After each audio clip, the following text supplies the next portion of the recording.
Hello दोस्तों, स्वागत है आप सभी का आपके अपने YouTube channel study non stop पर। तो कैसे हैं आप सभी लोग? उम्मीद करता हूं आप सभी अच्छे होंगे। तो दोस्तों, इस क्लास में हम लोग हिंदी के क्वेश्चंस करेंगे और इसके लिए मैंने यहाँ पे हिंदी के 45 क्वेश्चन सेलेक्ट किए हैं।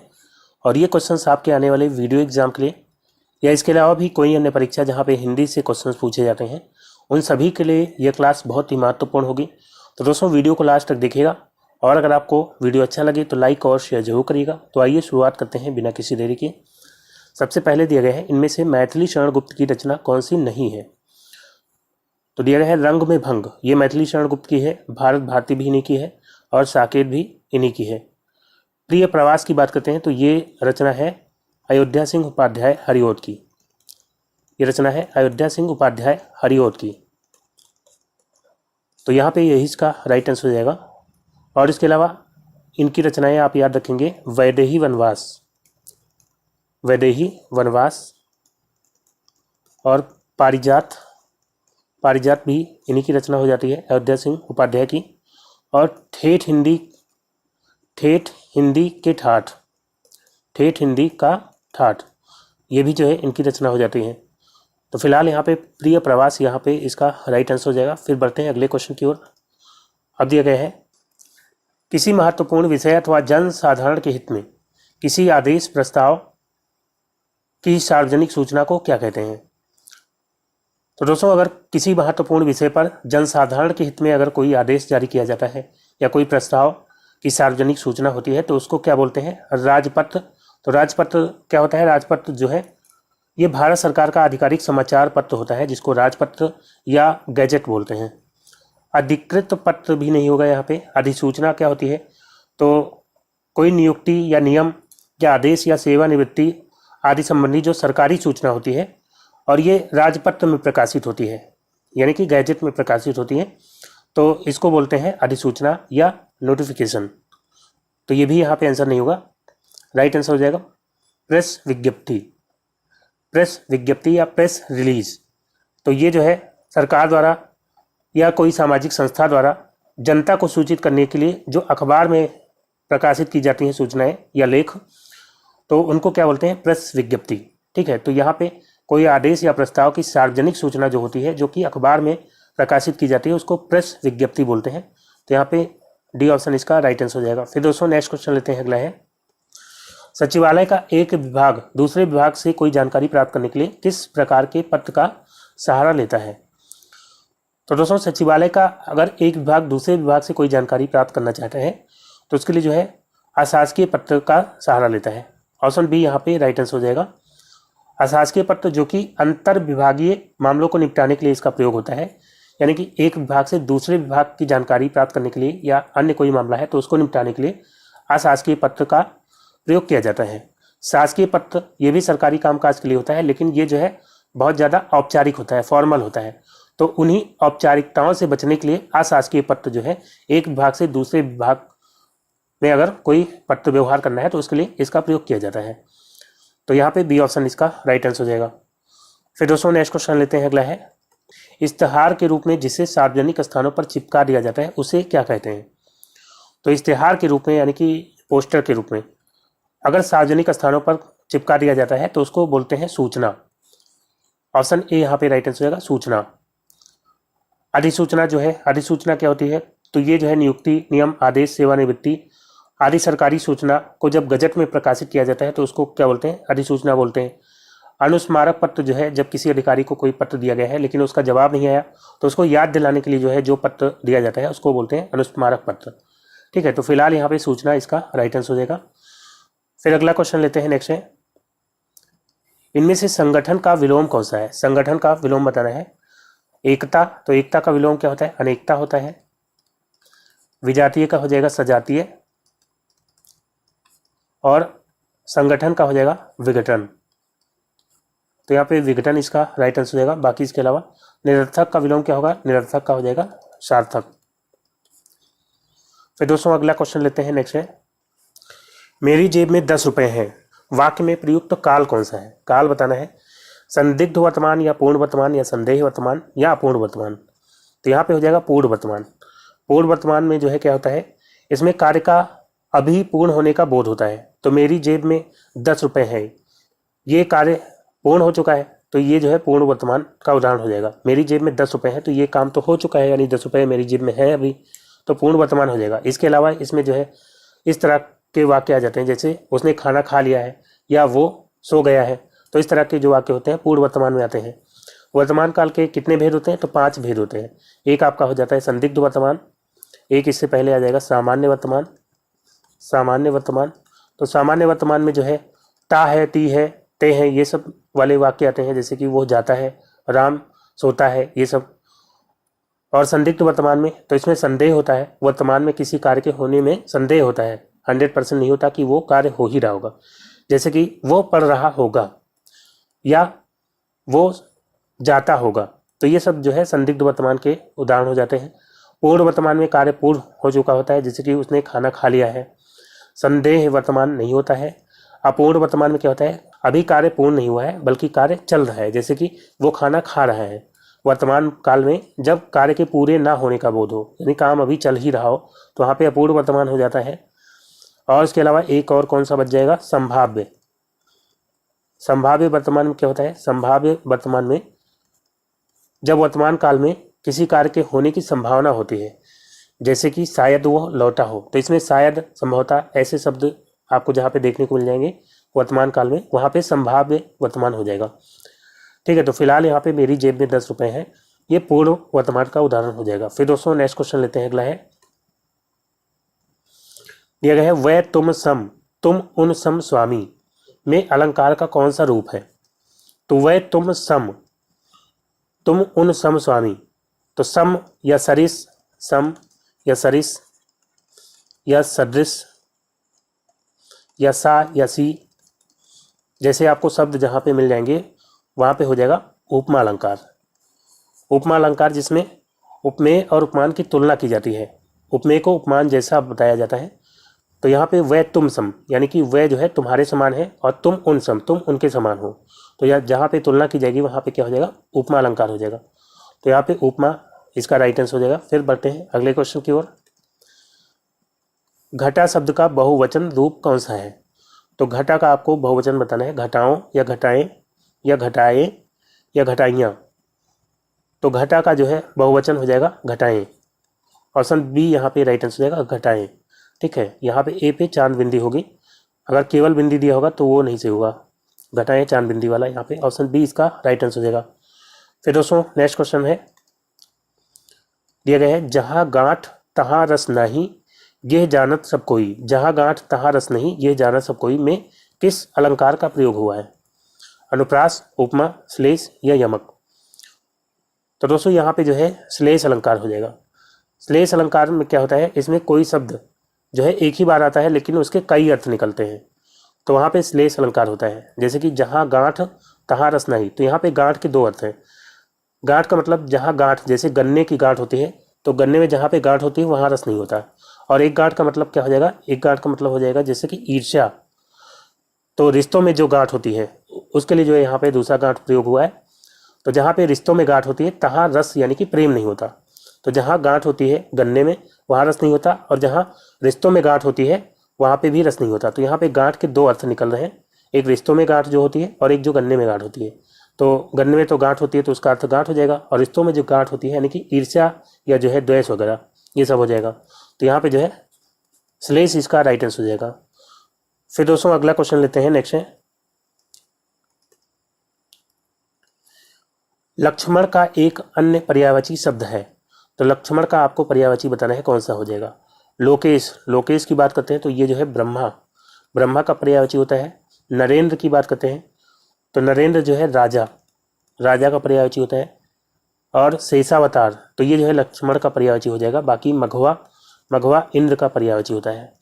शेषावतार लक्ष्मण का पर्यायवाची हो जाएगा। इसके अलावा सौमित्र, सौमित्र या सुमित्रानंदन या सुमित्रा पुत्र, और इसके अलावा जो है अनंत, अनंत भी जो है लक्ष्मण का पर्यायवाची होता है। इसके अलावा शेष, तो ये जो है कुछ हो जाते हैं लक्ष्मण के पर्यायवाची।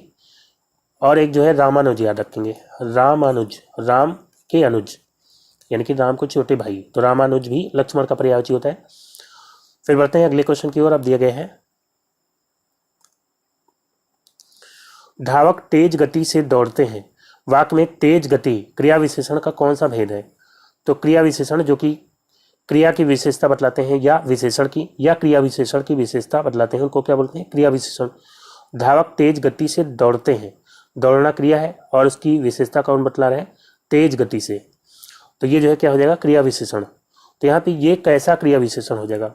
रीतिवाचक या स्थानवाचक या कालवाचक या परिमाणवाचक? तो क्रिया विशेषण के 4 भेद होते हैं और चारों यहाँ पे दिए गए हैं। स्थानवाचक में जो है स्थान का बोध होता है, जहाँ पे यहाँ वहाँ इधर उधर दाएं बाएं ये सब जो है स्थानवाचक क्रिया विशेषण होते हैं। कालवाचक में जो है समय का बोध होता है, तो इसमें जैसे कि कल, आज, सुबह, शाम, दिन भर या कभी कभी ये सब शब्द आ जाते हैं। परिमाणवाचक में मात्रा का बोध होता है, जैसे कि बहुत या काफ़ी, थोड़ा सा, अत्यंत या पर्याप्त, ये सब जो है परिमाणवाचक में आ जाते हैं। और रीतवाचक में जो है रीत मतलब तरीका, विधि, तो जिसमें तरीके का बोध होता हो। धावक तेज गति से दौड़ते हैं, तो किस तरह दौड़ रहे हैं? तेज गति से। तो ये जो है रीतिवाचक का उदाहरण हो जाएगा। ऑप्शन ए यहाँ पे राइट आंसर हो जाएगा। फिर बढ़ते हैं अगले क्वेश्चन की ओर। अब दिए गए हैं कदाचित का विपरीतार्थ होगा। तो कदाचित का विपरीतार्थ यानी कि विलोम आपको बताना है। दिए गए तुच्छ, तुच्छ जो है ये महान का हो जाएगा। और प्रकट, तो प्रकट का विलोम क्या होगा? प्रकट का जो है गुप्त हो जाएगा। और गौरव का क्या हो जाएगा? लाघव। कदाचित का विलोम हो जाएगा निश्चित। ऑप्शन डी यहाँ पे राइट आंसर होगा, निश्चित। फिर दोस्तों नेक्स्ट क्वेश्चन लेते हैं। अब दिए गए हैं कवि शब्द का बहुवचन क्या होगा? कवि लोग या कवि वृंद या कवि समूह या कवि दल? तो दोस्तों कवि का हो जाएगा कवि वृंद। तो बहुवचन जो है वृंद लगा करके भी बनाते हैं, लोग लगा करके भी बनाते हैं या दल लगा करके भी बनाते हैं।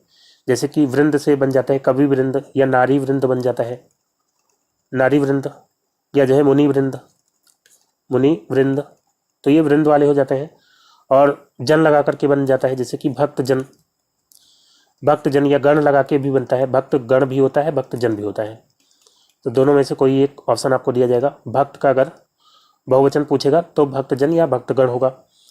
और गण लगा करके इसके अलावा जो है शिक्षक गण हो जाता है, शिक्षक गण, मित्रगण। और लोग लगा करके जैसे कि मजदूर लोग, मजदूर लोग या नेता लोग, नेता लोग या नेता गण भी होता है। तो फिलहाल यहाँ पे जो है कवि वृंद इसका राइट आंसर हो जाएगा। कवि का बहुवचन क्या होगा? कवि वृंद। फिर दोस्तों नेक्स्ट क्वेश्चन लेते हैं। अगला है निम्न विकल्पों में से कौन सा सरोवर का पर्यायवाची नहीं है? सरोवर यानी कि तालाब, तालाब का पर्यायवाची कौन सा नहीं है? सरसी, तड़ाग, कासार, कद्दम। तो सरसी भी तालाब का पर्यायवाची होता है, तड़ाग भी होता है, कासार भी होता है, कद्दम नहीं होता। कद्दम जो है पर्यायवाची होता है कीचड़ का, कीचड़ का पर्यायवाची कद्दम होता है, पंक होता है। तो यहाँ पे जो है डी ऑप्शन इसका राइट आंसर हो जाएगा। और इसके अलावा सरोवर यानी कि तालाब के पर्यायवाची और कौन कौन से होते हैं? तो सर हो जाएगा। और इसके अलावा हृद, हृद होता है तालाब का पर्यायवाची। और छद होता है, छद। और दह, दह भी तालाब का पर्यायवाची होता है। और पोखर होता है, पोखर। और इसके अलावा जलाशय। तो ये सब जो है तालाब के पर्यायवाची हो जाते हैं, सरोवर या तालाब के। फिर दोस्तों नेक्स्ट क्वेश्चन लेते हैं। अगला है दिए गए है वह महिला बहुत विद्वान है, वाक्य में किस प्रकार की अशुद्धि है? तो दोस्तों वो महिला बहुत विद्वान है, तो महिला के लिए विद्वान नहीं आएगा। विद्वान जो है ये पुल्लिंग होता है, महिला के लिए आता है विदुषी। तो विदुषी जो है स्त्रीलिंग होता है, तो महिला के लिए विदुषी आएगा, ना कि विद्वान। तो यहाँ पे कैसी अशुद्धि है? संज्ञा संबंधी या कारक संबंधी या लिंग संबंधी या वचन? तो यहाँ पे लिंग संबंधी अशुद्धि है। ऑप्शन सी यहाँ पे राइट आंसर हो जाएगा। तो जहाँ पे वान लगा होता है उसका जब हम स्त्रीलिंग बनाते हैं तो वती बन जाता है, लेकिन यहाँ पे विद्वान ये जो है अपवाद है। विद्वान में भी वान है लास्ट में, क्योंकि इसको अगर हम अलग अलग लिखेंगे तो आधा दा है और फिर जो है वान, तो वान लास्ट में है, लेकिन ये जो है अपवाद के रूप में आ जाता है और इसका जो है स्त्रीलिंग विदेशी होता है। लेकिन ज़्यादातर वान वाले जो शब्द होते हैं उसका स्त्रीलिंग वती वाला हो जाता है, जैसे कि गुणवान का हो जाता है, गुणवान का गुणवती हो जाता है।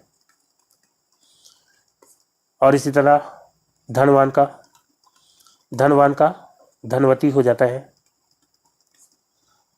और जिनमें मान लगा रहता है लास्ट में, जैसे कि शक्तिमान, तो मान वाले जो शब्द होते हैं उसका जब स्त्रीलिंग बनाते हैं तो मति लग जाता है, शक्ति मति हो जाएगा।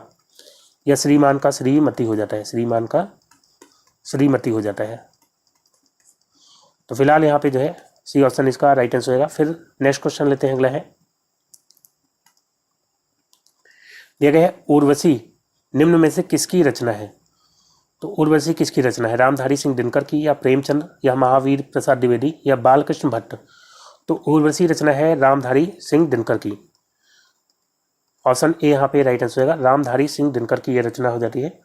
और इसके अलावा रामधारी सिंह दिनकर की रचनाएं आप याद रखेंगे, कुरुक्षेत्र, कुरुक्षेत्र इनकी रचना हो जाती है। रश्मि रथी, रश्मि रथी जो है इनकी प्रमुख रचना है। और इसके अलावा रश्मि लोक, रश्मि लोक, तो ये जो है रामधारी सिंह दिनकर की जो है कुछ रचनाएं हो जाती हैं। फिर दोस्तों अगला क्वेश्चन लेते हैं, नेक्स्ट है लकीर का फकीर होना मुहावरे का शाब्दिक अर्थ क्या है। तो दोस्तों लकीर का फकीर होना, इसके लिए जो है क्या होगा, बहुत घमंड होना, ये नहीं होगा। सबसे अलग रहने वाला, ये भी नहीं होगा। बहाना बनाने वाला, तो ये भी नहीं होगा। ऑप्शन डी पुरानी परिपाटी पर चलने वाला, जो पुराने ही ढर्रे पर चला आ रहा है, यानी कि वो क्या है, लकीर का फकीर है, एक ही लकीर को पकड़े हुए चला आ रहा है। या हम कह सकते हैं वो रूढ़वादी जो व्यक्ति होता है उसको क्या बोलते हैं, लकीर का फकीर, या पुरानी परिपाटी पर चलने वाला जो है इसका बिल्कुल राइट आंसर हो जाएगा। फिर दोस्तों अगला क्वेश्चन लेते हैं, नेक्स्ट है विप्र शब्द का समानार्थी है। तो विप्र का समानार्थी यानी कि पर्यायवाची बताना है। सहचर मतलब क्या होता है, साथ चलने वाला, ये नहीं होगा। विधाता जो है ये ब्रह्मा का पर्यायवाची होता है। ऑप्शन सी यहाँ पे राइट आंसर होगा, ब्राह्मण। और याचक की बात करते हैं तो याचक मतलब मांगने वाला, यानी कि भिखारी। तो विप्र जो है ब्राह्मण का पर्यायवाची होता है। और इसके अलावा ब्राह्मण के पर्यायवाची क्या क्या होते हैं, तो द्विज, इसके अलावा जो है क्या हो जाएगा, द्विज हो जाएगा, द्विज हो जाएगा। और इसके अलावा जो है भूसुर, भूसुर हो जाएगा। और महिसुर, महिसुर, तो ये सब जो है ब्राह्मण के पर्यायवाची हो जाते हैं। फिर दोस्तों अगला क्वेश्चन लेते हैं, अब दिए गए हैं हिंदी का मानक रूप किस भाषा से विकसित हुआ है। तो हिंदी का मानक रूप अवधी से, या ब्रज से, या खड़ी बोली से, या मालवी से। तो हिंदी का मानक रूप विकसित हुआ है खड़ी बोली से। यहाँ पे सी ऑप्शन इसका राइट आंसर होगा, हिंदी का मानक रूप जो है खड़ी बोली को माना जाता है। ऑप्शन सी यहाँ पे राइट आंसर होगा। और हिंदी के विकास क्रम की बात करते हैं तो सबसे पहले जो है संस्कृत, संस्कृत भाषा से जो है विकसित हुई पाली। और पाली के बाद जो है प्राकृत, प्राकृत। और उसके बाद जो है अपभ्रंश, अपभ्रंश। और अपभ्रंश से जो है अवहट्ठ। और फिर जो है हिंदी। तो यहाँ पे जो है फिलहाल खड़ी बोली इसका राइट आंसर हो जाएगा। फिर दोस्तों अगला क्वेश्चन लेते हैं, नेक्स्ट है मौसम आज कुछ सुहावना सा है। वाक्य में सुहावना शब्द किसका परिचायक शब्द है। तो सुहावना यहाँ पे क्या हो जाएगा, क्रिया विशेषण या संज्ञा, या विशेषण या विशेष। तो सुहावना यहाँ पे क्या हो जाएगा, विशेषण, विशेषण जो कि संज्ञा या सर्वनाम की विशेषता बतलाते हैं। तो मौसम की यहाँ पे विशेषता बतला रहे हैं, मौसम आज कुछ सुहावना सा है, तो ये विशेषण हो जाएगा। और मौसम क्या हो जाएगा, मौसम जो है विशेष हो जाएगा, जिसकी विशेषता बतलाते हैं विशेषण, वह शब्द क्या होते हैं, विशेष। तो मौसम जो है विशेष हो जाएगा, और सुहावना यहाँ पे विशेषण हो जाएगा। और कुछ क्या होगा, तो कुछ हो जाएगा प्राविशेषण, जो विशेषण की भी विशेषता बतलाते हैं वो जो है प्राविशेषण होते हैं। तो कुछ यहाँ पे सुहावना की विशेषता बतला रहे हैं, कितना सुहावना है, तो कुछ सुहावना, तो ये जो है प्राविशेषण हो जाएगा। या इसको क्रिया विशेषण भी कहा जा सकता है, प्राविशेषण भी क्रिया विशेषण होते हैं। तो क्रिया विशेषण भी जो है विशेषण की और क्रिया की और कभी कभी क्रिया विशेषण की विशेषता बताते हैं। तो फिलहाल यहाँ सुहावना का पूछा गया है, तो सुहावना जो है विशेषण है, कुछ जो है प्राविशेषण या क्रिया विशेषण हो जाएगा, और मौसम जो है विशेष हो जाएगा। फिर दोस्तों अगला क्वेश्चन लेते हैं, नेक्स्ट है पा फा बा भा मा व्यंजन होते हैं, तो ये कैसे होते हैं, दंत होते हैं। तो दंत की बात करते हैं तो इसमें जो है तावर्ग, तावर्ग के सारे व्यंजन हो जाते हैं दंते। और इसके अलावा जो है दंते कौन से होते हैं, तो ता से क्या होता है, तंबू, तंबू में क्या होता है, जलसा। तो नुक्ता वाला जा और ला और सा, ये भी जो है दंते होते हैं। ओष्ठ तो जिसमें ओठों का प्रयोग होता है, तो पा वर्ग के जो व्यंजन होते हैं ओष्ठ होते हैं। पा फा बा भा मा, ये जो है पावर का पा वर्ग हो जाएगा पूरा। तो पा वर्ग जो है पूरा क्या होता है, ओष्ठ होता है। और ओष्ठ कौन से वर्ण होते हैं, तो दोनों ऊ, छोटा ऊ और बड़ा ऊ। तो पा से पतंग ऊपर जाती है, पतंग कहाँ जाती है, ऊपर जाती है, तो पा से पतंग ऊपर जाएगी, तो दोनों ऊ याद रखेंगे और पा वर्ग पूरा, ये जो है ओष्ठ होते हैं। तालव्य की बात करते हैं, तो तालव्य जो है चा वर्ग होता है, चा वर्ग, चा छा जा जा इया। और चा से क्या होता है, चम्मच, चम्मच जो है किसके तालुओं में लग गई, यस के तालुओं में, और फिर उसने यस के तालुओं में चम्मच लग गई, फिर वो चिल्लाया कैसे, ई। तो चा वर्ग होता है तालव्य, और या और ये तालव्य सा और दोनों ई, ये जो है तालव्य होते हैं। कंठ की बात करते हैं, तो का वर्ग, का वर्ग जो है कंठ होता है। और कंठ कौन से वर्ण होते हैं, तो का से क्या होता है, कन्या, कन्या का क्या होगा, विवाह होगा, विवाह नहीं इसको विवाह कहेंगे, ठीक है, गांव में विवाह कहा जाता है विवाह को। तो वी से हो जाएगा विसर्ग, और आ से दोनों आ हो जाएंगे, तो विसर्ग और दोनों आ और हा। तो का वर्ग में जो है विसर्ग यानी कि आ हो जाता है, और ये दोनों आ और हा। और इसके अलावा कौन बच गया, तो एक जो है मूर्धा बच जाता है, मूर्धन्य। तो मूर्धा वाला कौन सा वर्ग हो जाता है, टा वर्ग, टा वर्ग। तो टा से टमाटर, टमाटर कौन खाएगा, तो ऋषि जो है टमाटर खाएगा, तो री और ये वाला शा, ये जो है मूर्धन्य में आ जाते हैं। तो फिलहाल यहाँ पे पा फा बा भा मा यानी पा वर्ग जो है कौन सा होता है, तो ये जो है ओष्ठ होता है। फिर दोस्तों अगला क्वेश्चन लेते हैं, नेक्स्ट है, बतरस लालच लाल की मुरली धरी लुकाए, सौ करे भौहन हंसे देनी कहे नट जाए। पंक्तियों में कौन सा रस है, रस बताना है। शांत रस, तो शांत रस कहाँ पे होता है, जहाँ पे मोह माया से दूर होने की जहाँ पे बात होगी वहाँ पे शांत रस हो जाएगा। ज्ञानवान की जहाँ पे बात होगी वहाँ पे शांत रस हो जाता है। और भक्ति रस में जहाँ पे भक्ति की बात होगी, तो भक्ति की जहाँ पे बात होगी वहाँ पे जो है भक्ति रस हो जाएगा। वात्सल्य रस जहाँ पे छोटे बच्चों के प्रति प्रेम या दुलार का भाव जहाँ पे होगा वहाँ पे वात्सल्य रस हो जाता है। हास्य रस जहाँ पे हंसी का भाव होगा तो वहाँ पे हास्य रस हो जाएगा। अब यहाँ पे बताइए, बतरस लालच लाल की, बतरस मतलब बातों का रस, तो बतरस लालच बातों के रस के लालच में, लाल की मतलब, लाल मतलब यहाँ पे कृष्ण, कृष्ण के बातों के लालच में जो है मुरली धरी लुकाए, गोपियाँ जो है मुरली को लुकाए मतलब छुपा देती हैं। तो गोपियाँ जो है कृष्ण से बात करने के लालच में मुरली को क्या करती हैं, छुपा देती हैं। और फिर जो है सौ करे भवहन हंसे, फिर जब कृष्ण पूछते हैं तो सौ करे मतलब सौगंध लेती हैं। भवहन हंसे, भावों से संकेत दे करके हंसती हैं। और देनी कहे नट जाए, और देने को जब वो कहते हैं तो नट जाए मतलब मना कर देती हैं। ठीक है, तो यहाँ पे जो है अब आप बता सकते हैं कौन सा रस होगा, तो जहाँ पे हंसी की बात होगी वहाँ पे हास्य रस हो जाएगा। ठीक है, सौ करे भवहन हंसे यानी कि सौगंध लेकर के और फिर भवों से संकेत करके हंसती हैं, तो हंसी की जहाँ पे बात होगी वहाँ पे क्या हो जाएगा, हास्य रस हो जाएगा।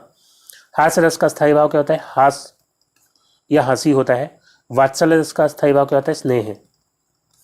और भक्ति रस का क्या होता है, अनुराग। और शांत रस का क्या होता है, निर्वेद। तो यहाँ पे जो है हास्य रस इसका राइट आंसर हो जाएगा। फिर अगला क्वेश्चन है, जिसका सत्व पैदा ही ना हुआ हो के लिए एक शब्द होगा। तो जिसका सत्व पैदा ही ना हुआ हो इसके लिए जो है क्या होगा, अजन्मा सत्व या अज्ञात सत्व या अजात सत्व या बेसत्व। तो अजात सत्व, जिसका सत्व पैदा ना हुआ हो उसके लिए जो है एक शब्द हो जाएगा अजात सत्व। सी ऑप्शन यहाँ पे बिल्कुल राइट आंसर हो जाएगा। फिर दोस्तों नेक्स्ट क्वेश्चन है, शुद्ध वर्तनी की पहचान करें। शुद्ध वर्तनी की पहचान करना है, ये है पूजनीय, तो पूजनीय ये जो है अशुद्ध है, सही वर्तनी होती है पूजनीय। और अभीष्ट, तो अभीष्ट यहाँ पे जो है ये बिल्कुल शुद्ध है, ऑप्शन बी यहाँ पे राइट आंसर होगा। और जगत गुरु, तो जगत गुरु नहीं होता है जगत गुरु, जगत दा के नीचे हलंत और फिर जो है गुरु, रा पे छोटा ओ की मात्रा होगी। इसी तरह सतगुरु आपको दे सकता है सतगुरु, सतगुरु नहीं होता है, क्या होगा सदगुरु, तो सतगुरु गलत होगा, सही वर्तनी होगी सदगुरु। और महत्व, तो महत्व भी यहाँ पे गलत लिखा है, महत्व में जो है 2 ता होते हैं, 2 आधा ता, मा हा और फिर जो है 2 आधा ता, इस तरह से लिखा जाएगा और वाह महत्व, ये जो है सही वर्तनी होगी। तो यहाँ पे जो है अभीष्ट इसका राइट आंसर होगा, बाकी जो है सबकी वर्तनी गलत है। फिर दोस्तों अगला क्वेश्चन है, अब दिया गया है निम्नलिखित जोड़ों में से उत्तम पुरुष वाले जोड़े को पहचानिए। तो यहाँ पे सर्वनाम दिए गए हैं, इसमें से उत्तम पुरुष सर्वनाम वाला जोड़ा बताना है। तो सर्वनाम के कितने भेद होते हैं? 6 भेद होते हैं। कौन कौन से? तो एक तो पुरुषवाचक हो जाता है, पुरुषवाचक, और इसमें जो है 3 तरह के होते हैं। एक जो है उत्तम पुरुषवाचक, और एक जो है मध्यम, और एक जो है अन्य। तो पुरुषवाचक हो गया, इसके बाद जो है कौन सा हो जाएगा? इसके बाद जो है निजवाचक। निजवाचक में जो है आपका स्वयं या खुद या आप, ये सब शब्द आ जाते हैं। और इसके अलावा जो है निजवाचक के बाद संबंधवाचक। संबंधवाचक तो इसमें जो सो या जिसकी उसकी, यानी कि जो 2 बातों के बीच संबंध दर्शाएंगे वो जो है संबंधवाचक सर्वनाम होंगे। जो बोओगे सो काटोगे, या जिसकी लाठी उसकी भैंस। और इसके अलावा जो है निश्चयवाचक सर्वनाम। निश्चयवाचक में जो है यह वह ये सब आ जाते हैं। ये लड़की या वो लड़का, जो निश्चित कर देते हैं किसी संज्ञा को। और एक जो है अनिश्चयवाचक। अनिश्चयवाचक तो अनिश्चयवाचक में कोई या कुछ, ये सब आ जाते हैं। तो 1 2 3 4 और पुरुषवाचक 5। एक कौन सा बच गया? तो एक आपका हो जाएगा प्रश्नवाचक। यहाँ पे जो है लिख लेते हैं प्रश्नवाचक। तो प्रश्नवाचक में जो है कौन से आ जाएगा? क्या या कौन, क्या कौन कहा, ये सब आ जाते हैं प्रश्नवाचक सर्वनाम में। तो यहाँ पे उत्तम पुरुष में कौन सा आ जाएगा? तो उत्तम पुरुष में जो है मैं, हम या इनसे बने सर्वनाम, ये जो है उत्तम पुरुषवाचक में आ जाते हैं। जो बात करता है वो जो है उत्तम पुरुष होता है, और जो बात सुनता है यानी श्रोता, वो क्या होता है? वो मध्यम पुरुष होता है। तो तू, तुम या आप, ये सब जो है आ जाते हैं मध्यम पुरुष में। उत्तम पुरुष में मैं या हम, और वो और या वह, वो वह या ये और ये सब आ जाते हैं अन्य पुरुषवाचक में। और इससे या इन्होंने, ये भी अन्य में आ जाएंगे। तो फिलहाल यहाँ पे उत्तम पुरुषवाचक पूछा गया था, तो ऑप्शन ए यहाँ पे राइट आंसर होगा, मैं और हम। फिर दोस्तों अगला क्वेश्चन लेते हैं, नेक्स्ट है, दिया गया है कुल का अर्थ वंश होता है, परंतु इसके समरूपी शब्द कुल का अर्थ डैश होता है। तो कुल का अर्थ क्या होता है? कुल का अर्थ होता है वंश। कुल का अर्थ क्या होता है? वंश होता है। और इसी की तरह उच्चारण वाला शब्द है कुल। कुल का अर्थ क्या हो जाएगा? तो ये जो है समोच्चारित भिन्नार्थक शब्द है। कुल का अर्थ क्या हो जाएगा? वंश। और कुल का अर्थ क्या होता है? गर्म। तो गर्म तो नहीं होता। और कूल यहाँ पे जो अंग्रेजी का कूल होता है वो यहाँ पे नहीं है, क्योंकि यहाँ पे हिंदी का शब्द है कूल। तो कूल मतलब ठंडा, इंग्लिश में तो होता है ये वाला जो कूल होता है इसका मतलब ठंडा होता है, लेकिन यहाँ जो हिंदी का कूल है इसका मतलब होता है किनारा। तो सी ऑप्शन यहाँ पे राइट आंसर हो जाएगा। कूल मतलब किनारा होता है, और कुल का मतलब क्या होता है? वंश होता है। और इसके अलावा जो समुच्चारित भिन्नार्थक शब्द हैं, जैसे कि अवली, अवली, और एक हो जाता है आविल। तो इन दोनों का अर्थ बताइए क्या होगा? अम्ब और अम्बु। और इसके अलावा जो है इंदिरा, इंदिरा, और एक जो है इंद्रा। तो अवली मतलब क्या होता है? अवली मतलब पंक्ति। अवली मतलब क्या होता है? पंक्ति या लाइन। और आविल मतलब क्या होता है? आविल मतलब होता है गंदा। अम्ब मतलब क्या होता है? अम्ब मतलब माता, या अम्ब मतलब आम भी होता है। और अम्बु मतलब क्या होता है? अम्बु मतलब जल। इंदिरा मतलब क्या होता है? ये लक्ष्मी का पर्यायवाची होता है इंदिरा। और ये इंदिरा मतलब इंद्र की पत्नी या इंद्राणी हम कह सकते हैं। फिर दोस्तों अगला क्वेश्चन लेते हैं, नेक्स्ट है, गहरा शब्द का भाववाचक संज्ञा रूप है। तो गहरा का भाववाचक संज्ञा रूप बताना है। भाववाचक संज्ञा की बात करते हैं तो ये जो है जिनको हम छू नहीं सकते हैं या देख नहीं सकते हैं, केवल महसूस कर सकते हैं, उनको क्या बोलते हैं? भाववाचक संज्ञा। जैसे कि प्रेम हो गया, या जो है दर्द हो गया, गरीबी हो गया, ये सब भाववाचक संज्ञाएं हो जाएंगी। तो यहाँ पे जो है गहराई इसका राइट आंसर है, गहरा का जो है गहराई, ठीक है, ये भाववाचक संज्ञा हो जाएगी। तो भाववाचक संज्ञाएं हम बना सकते हैं, विशेषण से भी बना सकते हैं। तो यहाँ पे गहरा जो है विशेषण है, विशेषण से जो बन गया गहराई जो कि भाववाचक संज्ञा है, या जो है मीठा से, मीठा भी विशेषण है और इससे जो है मिठास बन जाता है जो कि भाववाचक संज्ञा हो जाएगी। और इसी तरह जातिवाचक संज्ञा से बना सकते हैं, जातिवाचक संज्ञा से बनाएंगे, जैसे कि जातिवाचक से पशु से बन जाता है पशुता, या मित्र से मित्रता बन जाता है। और व्यक्तिवाचक से भी बन जाता है भाववाचक संज्ञा, व्यक्तिवाचक से, तो व्यक्तिवाचक से जैसे कि शिव से बन जाता है शिवत्व, शिवत्व, या गांधी से गांधीवाद। और इसके अलावा जो है सर्वनाम से जो बन जाती हैं, सर्वनाम से, तो सर्वनाम से जैसे कि अपना से बन जाता है अपनापन, या मम से बन जाता है ममता या ममत्व। और इसी तरह जो है क्रिया से भी भाववाचक संज्ञाएं बन जाती हैं। क्रिया से किस तरह से बनती है, तो जैसे सजाना क्रिया है तो सजाना से क्या बन जाएगा सजावट, या घबराना से घबराहट। और इसके अलावा अव्यय से, अव्यय से भाववाचक संज्ञाएं बन जाती है। अव्यय जैसे कि सम, तो सम से बन जाती है समता, या निकट से निकटता, निकटता, या दूर से दूरी, ठीक है। तो इस तरह से जो है भाववाचक संज्ञाएं बन जाती हैं। तो फिलहाल यहाँ पे जो है गहरा से गहराई यहाँ पे राइट आंसर हो जाएगा। फिर दोस्तों अगला क्वेश्चन लेते हैं, नेक्स्ट है। अब आपको बताना है क्षुद्र का विलोम निम्नलिखित में से कौन सा है। क्षुद्र का विलोम बताना है अक्षुण्ण, तो अक्षुण्ण होता है क्षुण्ण का विलोम। और ये जो है वर्तनी में भी पूछा जाता है, तो ये जो है इसकी सही वर्तनी है विराट। क्षुद्र का विलोम क्या हो जाएगा विराट, क्षुद्र मतलब छोटा, तो विराट इसका राइट आंसर हो जाएगा। सूक्ष्म, सूक्ष्म मतलब भी छोटा होता है, इसका विलोम क्या हो जाएगा विराट हो सकता है। और सूक्ष्म का विलोम स्थूल भी होता है, सूक्ष्म शरीर और स्थूल शरीर, ये जो है इस तरह से होता है। अज्ञेय, अज्ञेय का विलोम क्या हो जाएगा ज्ञेय। तो यहाँ पे क्षुद्र का क्या हो गया विराट। फिर दोस्तों नेक्स्ट क्वेश्चन लेते हैं, अगला है देशभक्ति में समास है, देशभक्ति में कौन सा समास है बताना है, द्वंद्व, द्विगु, या तत्पुरुष, या व्ययभाव। तो देशभक्ति का समास विग्रह क्या होगा देश के लिए भक्ति, देश के लिए भक्ति। तो जहाँ पे समास विग्रह करने पर कारक की विभक्ति आ जाएगी, वहाँ पे कौन सा समास होता है तत्पुरुष समास, तो यहाँ पे तत्पुरुष इसका राइट आंसर होगा।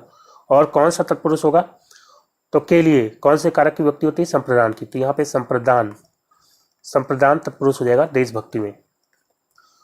और बताइए जो है अन्नदाता, अन्नदाता में कौन सा तत्पुरुष होगा, तो अन्न का दाता, तो का जो है संबंध तत्पुरुष हो जाएगा, संबंध कारक की विभक्ति होती है का की के, तो ये संबंध तत्पुरुष हो जाएगा।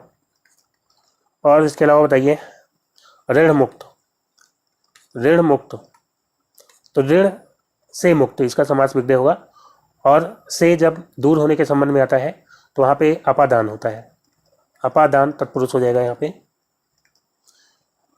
और इसके अलावा जो है अकाल पीड़ित, अकाल पीड़ित, अकाल से पीड़ित, यहाँ भी से आया है लेकिन यहाँ पे दूर होने का बोध नहीं हो रहा है, अकाल से पीड़ित, तो अकाल तो उसके पास आ गया, यानी कि अकाल से अगर पीड़ित है यानी कि अकाल उसके पास है। तो यहाँ पे जो है करण, करण कारक की विभक्ति क्या होती है से, लेकिन दूर होने के संबंध में नहीं, तो यहाँ पे करण तत्पुरुष हो जाएगा। और इसके अलावा बताइए जो है कार्य दक्ष, कार्य दक्ष, तो इसका समास विग्रह क्या होगा कार्य में दक्ष। और में या पर जो है किसकी विभक्ति होती है अधिकरण, तो यहाँ पे अधिकरण तत्पुरुष हो जाएगा। और इसके अलावा जो है स्वर्ग प्राप्त, स्वर्ग प्राप्त, स्वर्ग प्राप्त यानी कि स्वर्ग को प्राप्त, को जो है कौन से कारक की विभक्ति होती है कर्म, तो यहाँ पे कर्म तत्पुरुष हो जाएगा। तो फिलहाल यहाँ पे देशभक्ति में तत्पुरुष, और कौन सा तत्पुरुष, तो संप्रदान तत्पुरुष राइट आंसर हो जाएगा। फिर दोस्तों नेक्स्ट क्वेश्चन लेते हैं, अगला है कायिक, वाचिक, आहार्य और सात्विक किसके भेद हैं, दिए गए अनुभाव, संचारी भाव, विभाव, स्थायी भाव। तो ये सब क्या है अनुभाव, संचारी भाव, विभाव, स्थायी भाव, ये रस के अंग हैं। ये जो है क्या हो जाएंगे रस के अंग, रस के 4 अंग होते हैं। एक आपका हो जाता है स्थायी भाव। अस्थायी भाव क्या होता है, तो जो भाव मन में स्थायी रूप से दबे होते हैं उनको बोलते हैं स्थायी भाव। जैसे कि क्रोध हो गया, तो क्रोध हर किसी के मन में दबा होता है या उत्साह होता है, तो ये सब जो है क्या हो जाते हैं, स्थायी भाव। उसके बाद जो है दूसरे नंबर पे आ जाएगा विभाव। तो विभाव क्या होते हैं, तो ये स्थायी भाव को जगाने का कार्य करते हैं। अब क्रोध मन में तो दबा होता है लेकिन हमेशा तो प्रकट नहीं होता है। जब कोई बात आपसे की जाएगी ऐसी जिससे क्रोध ढा सकता है, तो जो है जो बात आपके क्रोध को जगाने का कार्य करेगी, तो वो बात क्या हो जाएगी, विभाव हो जाएगी। तो ये जो है अस्थायी भाव को जगाने का कार्य करते हैं, उनको क्या बोलते हैं, विभाव बोलते हैं। और ये दो तरह के होते हैं, एक जो है आलम्ब, विभाव के दो भेद होते हैं, एक आलम्ब और एक जो है उद्दीपन। और तीसरा जो है हो जाता है अनुभाव। अनुभाव क्या होते हैं, तो ये अस्थायी भाव के बाद जो प्रतिक्रिया होती है। अब जैसे क्रोध जग गया, अस्थायी भाव जग गया, और उसके बाद जो प्रतिक्रिया होगी, अब क्रोध में आपने जो है कुछ पटक दिया उठा के, तो ये क्या हो जाएगा, अनुभाव हो जाएगा। और संचारी भाव क्या होता है, संचारी भाव मन में जो थोड़े समय के लिए भाव आते हैं उनको बोलते हैं संचारी भाव। ठीक है। और संचारी भाव पूछा जाता है कितने तरह के होते हैं, तो ये 33 तरह के होते हैं। 33 तरह के संचारी भाव होते हैं, तो ये भी पूछा जा सकता है। तो कायिक, वाचिक, आहार्य और सात्विक, ये जो है किसके भेद होते हैं, तो ये अनुभाव के। अनुभाव के जो है 4 भेद होते हैं। कायिक मतलब शरीर से, तो अनुभाव मैंने बताया कि जो अस्थायी भाव के बाद जो प्रतिक्रिया होती है उसको बोलते हैं अनुभाव। तो अब क्रोध आ गया आपके अंदर, क्रोध जग गया, उसके बाद जो प्रतिक्रिया करेंगे, कायिक मतलब जो शरीर से प्रतिक्रिया करेंगे, वाचिक मतलब जो वाणी से करेंगे, आहार्य मतलब क्या होता है, आहार्य मतलब होता है वेश बदलना।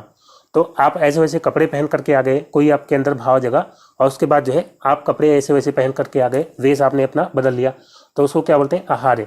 और सात्विक अनुभव क्या होते हैं, तो ऐसे अनुभव जो जानबूझ के नहीं किए जाते हैं।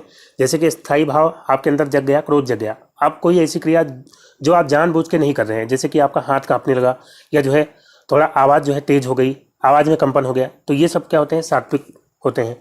ठीक है। तो यहाँ पे फिलहाल ये कायिक, वाचिक, आहार्य और सात्विक ये अनुभाव के भेद होते हैं। तो यहाँ पे पहला ऑप्शन इसका राइट आंसर होगा। फिर दोस्तों अगले क्वेश्चन की ओर चलते हैं।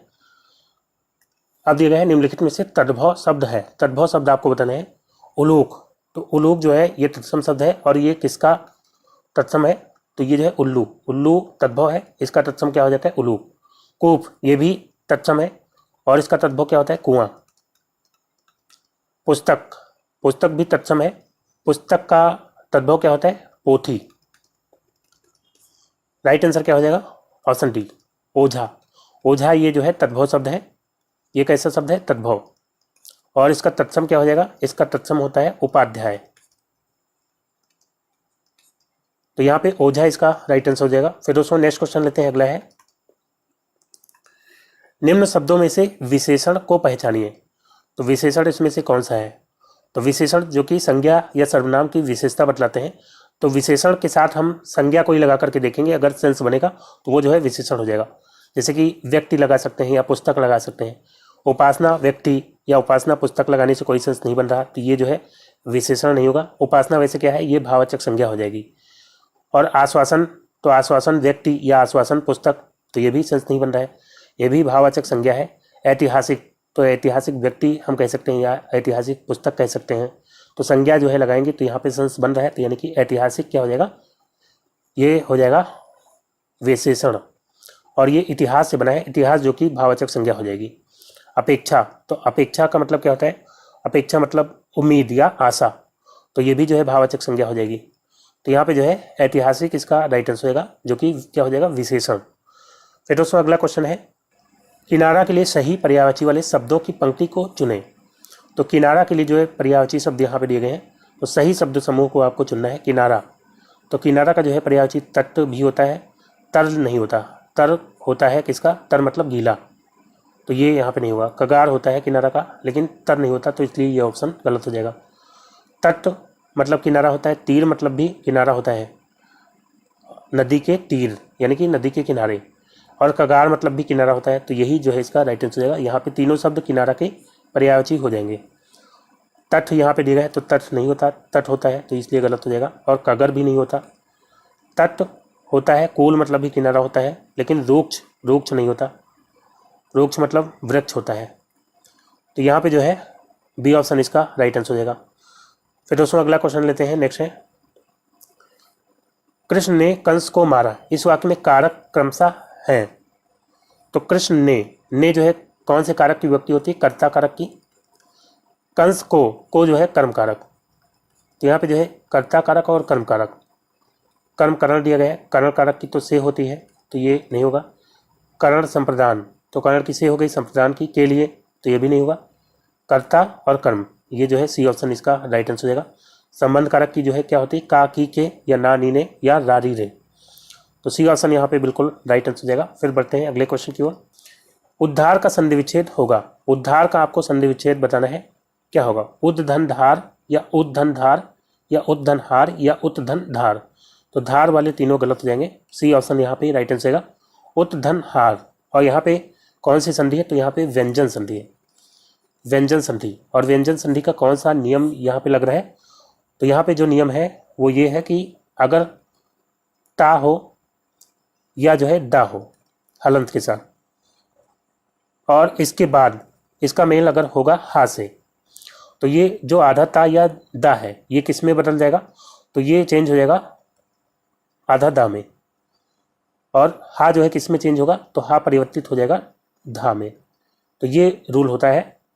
जैसे कि यहाँ पे उत धन हार, अब यहाँ पे आधा ता है तो, और इसके बाद यहाँ पे हा है, तो यही रूल लग जाएगा। आधा ता का क्या बन जाएगा?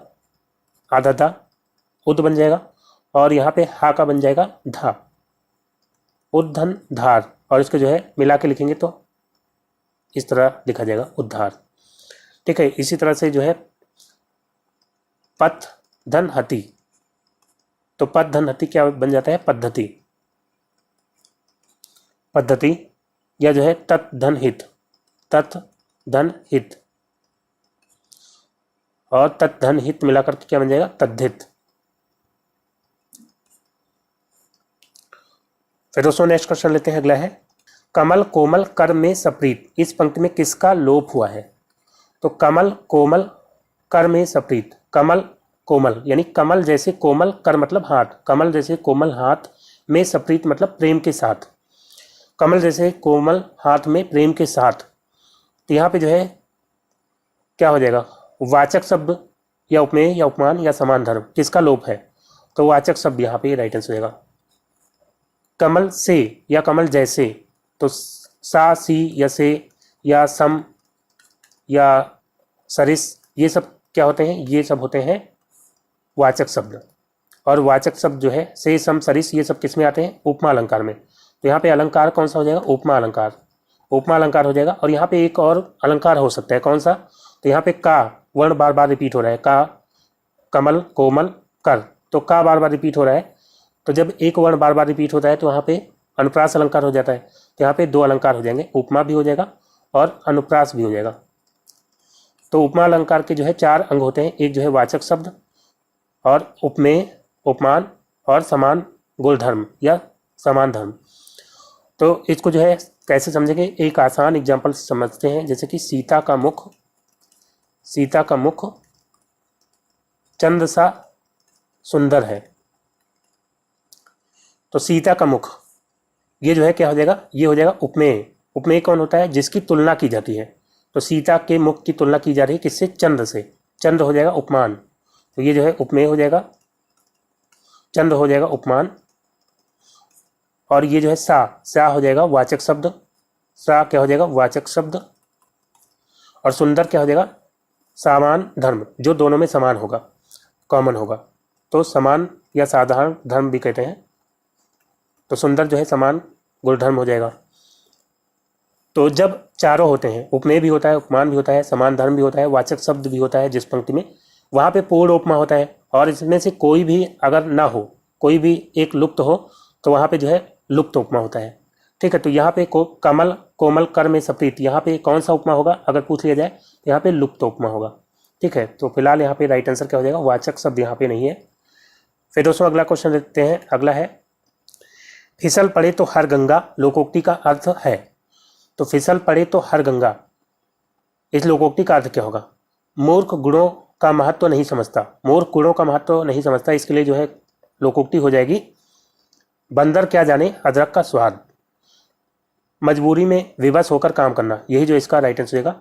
फिसल पड़े तो हर गंगा यानी कि मजबूरी में विवश होकर के काम करना। फिर दिया गया प्रयत्न के बिना उपलब्धि नहीं होती, इसके लिए लोकोक्ति क्या होगी? तो इसके लिए जो है बिना रोए माँ भी दूध नहीं पिलाती, ये जो है लोकोक्ति हो जाएगी। सामर्थ्य से अधिक बढ़कर बातें करना, इसके लिए जो है लोकोक्ति क्या हो सकती है? तो बाप न मारी मेढकी बेटा तीरंदाज, ये जो है लोकोक्ति हो जाएगी इसके लिए। तो फिलहाल यहाँ पे मजबूरी में विवश होकर काम करना, ये जो है इसका राइट आंसर हो जाएगा। फिर दोस्तों अगला क्वेश्चन है, परिक्रमा में उपसर्ग है, तो परिक्रमा में कौन सा उपसर्ग होगा? आ या पा या पर या परी? तो परी यहाँ पे हो जाएगा। परिक्रमा, क्रमा में जो है परी लगाते हैं, परिक्रमा हो जाता है। परी उपसर्ग से बनने वाले और कौन कौन से शब्द हो जाएंगे? तो परिणत, परिणत, परिधि, परिधि, और इसके अलावा परिवर्तन, परिवर्तन, परिसर, परिसर, परिधान, तो ये सब जो है कुछ हो जाते हैं परि उपसर्ग से बनने वाले शब्द। फिर दोस्तों अगला क्वेश्चन लेते हैं, नेक्स्ट है, निम्न में से स्त्रीलिंग शब्द है, तो सौभाग्य, सौभाग्य, मेरा सौभाग्य या मेरी सौभाग्य? मेरा सौभाग्य होता है, ये पुल्लिंग हो जाएगा। सुंदरता, मेरी सुंदरता या मेरा सुंदरता? मेरी सुंदरता होता है, तो ये जो है स्त्रीलिंग हो जाएगा। और काव्य, तो काव्य अच्छा है या अच्छी? काव्य अच्छा, तो यहाँ पे ये भी पुल्लिंग हो जाएगा, मेरा काव्य कहेंगे ना कि मेरी काव्य। चंद्र, तो चंद्र उगा है या उगी है? चंद्र उगा है, तो यहाँ पे ये भी पुल्लिंग हो जाएगा। चंदा मामा होता है ना कि चंदा मामी, तो चंद्र जो है पुल्लिंग होता है, तो यहाँ पे जो है स्त्रीलिंग केवल सुंदरता यहाँ पे राइट आंसर हो जाएगा। फिर दोस्तों अगला क्वेश्चन लेते हैं, नेक्स्ट है, निम्न में विलोम की दृष्टि से सही युग्म है, विलोम की दृष्टि से सही जोड़ा आपको बताना है कौन सा है? अल्पज्ञ मतलब क्या होता है? कम जानने वाला, और बहुज्ञ मतलब बहुत जानने वाला, तो ये दोनों एक दूसरे के विलोम हो जाएंगे, तो यही इसका राइट आंसर है। बाकी समस्त का जो है विलोम क्या हो सकता है? समस्त का विलोम हो जाएगा असमस्त, असमस्त। और अभ्यस्त का क्या होगा? अभ्यस्त का हो जाएगा अनअभ्यस्त, अनभ्यस्त। संयुक्त का विलोम क्या होगा? संयुक्त का हो जाएगा पृथक। और संधियुक्त यहाँ पे दिया गया है, तो ये नहीं होगा। और अज्ञ, अज्ञ का क्या होगा जाएगा? तो अज्ञ मतलब जो जानता ना हो, अज्ञ का विलोम होता है, अज्ञ का विलोम होता है विज्ञ, मतलब जानने वाला। और अनभिज्ञ, तो अनभिज्ञ मतलब भी होता है जो ना जानता हो, और इसका भी विलोम विज्ञ हो जाता है। या अनभिज्ञ का भिज्ञ होता है, विज्ञ मतलब जानकार। तो यहाँ पे जो है ऑप्शन ए इसका राइट आंसर होगा। फिर दोस्तों अगला क्वेश्चन लेते हैं, नेक्स्ट है, जो पहले कभी ना हुआ हो के लिए एक शब्द क्या होगा? अभूतपूर्व या आप्तकाम या अनद्यंत या अनुश्रुत? तो अनुश्रुत मतलब जो पहले कभी सुना ना गया हो। अनद्यंत मतलब क्या होता है? अनद्यंत मतलब जिसका आदि और अंत ना हो। आप्तकाम मतलब क्या होता है? तो इसका अर्थ होता है जिसकी सारी कामनाएं पूरी हो चुकी हों, जिसकी सारी कामनाएं पूरी हो चुकी हों, तो ये तीनों यहाँ पे नहीं होंगे। अभूतपूर्व यहाँ पे जो पहले कभी ना हुआ हो उसके लिए एक शब्द क्या हो जाएगा? अभूतपूर्व। फिर दोस्तों नेक्स्ट क्वेश्चन लेते हैं, अगला है, बढ़ई का तत्सम रूप होगा, बढ़ई का तत्सम बताना है। बलिवर्द, बलिवर्द किसका होता है? तो बलिवर्द होता है बैल का, बैल का तत्सम होता है बलिवर्द। और बैल का तत्सम जो है वृषभ भी होता है, वृषभ। वीर्ध यहाँ पे राइट आंसर है, बढ़ई का तत्सम होता है वीर्ध। वक्रर, वक्रर जो है किसका तत्सम होता है? तो ये बकरा का, बकरा का तत्सम पूछा जाएगा तो वक्रर बताएंगे। वत्स जो है किसका तत्सम होता है? तो वत्स होता है बच्चा का, बच्चा का भी तत्सम होता है वत्स, और बछड़ा का भी। तो फिलहाल यहाँ पे वीर्ध इसका राइट आंसर हो जाएगा। फिर दोस्तों नेक्स्ट क्वेश्चन है, कौन सी रचना तुलसीदास जी की नहीं है? कौन सी रचना तुलसीदास की नहीं है? दोहावली, गीतावली, कवितावली, रत्नावली? तो यहाँ पे तीनों वली वाली रचनाएं, दोहावली, गीतावली, कवितावली, ये तीनों जो है तुलसीदास की हैं। रत्नावली जो है ये हर्षवर्धन की है, हर्षवर्धन जो हिस्ट्री वाला हर्षवर्धन है उसकी है। तो रत्नावली यहाँ पे इसका राइट आंसर हो जाएगा। और इसके अलावा तुलसीदास की रचनाओं की बात करते हैं तो विनय पत्रिका, विनय पत्रिका जो है इनकी रचना है। और इसके अलावा पार्वती मंगल, पार्वती मंगल, जानकी मंगल, जानकी मंगल। और इसके अलावा जो है एक जो है रामलला नैछू, रामलला नैछू। तो ये जो है कुछ तुलसीदास की प्रमुख रचनाएं हो जाती हैं, दोहा वाली, गीता वाली, कविता वाली और ये सभी रचनाएं। फिर दोस्तों अगला क्वेश्चन लेते हैं, नेक्स्ट है, निम्नलिखित में से कौन सा शब्द देशज है? दिया गया है आग, बच्चा, खिड़की, फूल। तो देशज वह शब्द होते हैं जिनकी उत्पत्ति के बारे में आपको पता नहीं चलता कि इनकी उत्पत्ति कैसे हुई है। ये स्थानीय भाषा में जो है ऐसे ही प्रयोग होने लगे हैं, इनका कुछ पता नहीं चलता कहाँ से ये आए हैं। तो आग की बात करते हैं तो ये जो है तद्भव शब्द है, अग्नि इसका तत्सम है, अग्नि से जो है आग हो गया तद्भव। बच्चा जो है ये भी तद्भव शब्द हो जाएगा जो कि वट से बनता है। और फूल ये भी पुष्प, पुष्प से बन जाता है फूल, जो कि तद्भव शब्द है। खिड़की की बात करते हैं तो खिड़की जो है ये देशज शब्द है, तो खिड़की यहाँ पे बिल्कुल राइट आंसर होगा। तो दोस्तों आज का वीडियो यहीं पे समाप्त करता हूँ। उम्मीद करता हूँ वीडियो आपको अच्छा लगा होगा। अगर वीडियो आपको अच्छा लगा हो तो लाइक और शेयर जरूर करिएगा, और जो नए दोस्त हैं चैनल पर वो चैनल को सब्सक्राइब करके नोटिफिकेशन बिल को ऑन कर लेंगे, ताकि अगला वीडियो अपलोड होते ही उसका नोटिफिकेशन आपको सबसे पहले मिल जाए। तो मिलते हैं अगले वीडियो में, तब तक के लिए goodbye and take care.